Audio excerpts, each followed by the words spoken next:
The average modern human has no idea how to walk in the woods. Shoes turn most people's feet into ironclad tanks that crash and crush, so that they have no awareness of what is underfoot. The modern shoe is the house of the foot, creating a tight seal that separates our feeling, sensing feet from the textures and contours of the living earth. Perhaps it was reading about hobbits that first inspired me to want to walk through the woods quietly and with awareness. According to Tolkien, hobbits are known for this ability. As a kid, I used to practice jumping from rock to rock on the trails in the woods around my father's house.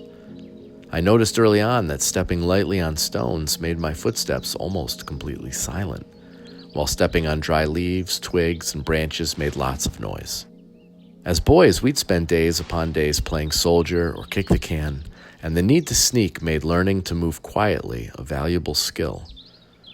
Of course, as I grew up and began to learn to meditate, I became more sensitive to the mood of the lands I was exploring and the way that my own movement and presence disturbed what Tom Brown calls the baseline of the forest, or the sounds and activity that occur when there is no disturbance or sense of threat among the creatures of the forest. The birds, squirrels, and other creatures are going about their day when suddenly 3 hikers enter the forest, stepping on twigs, talking loudly, and setting off multiple alarms as every forest resident calls out a warning. In a few moments, the forest is silent and everyone has fled or is staying out of sight until the intruders are gone. Each time we move on the land, we create what Tom Brown calls concentric rings, like those of a pebble tossed into a pond.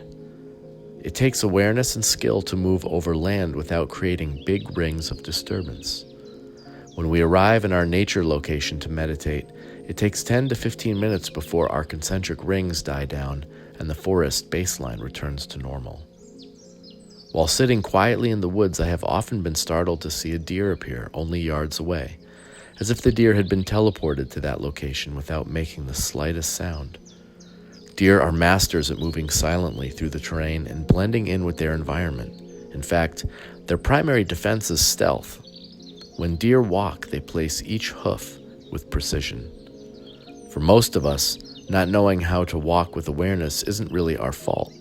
We were never taught how to breathe properly or to move with awareness and skill through the woods.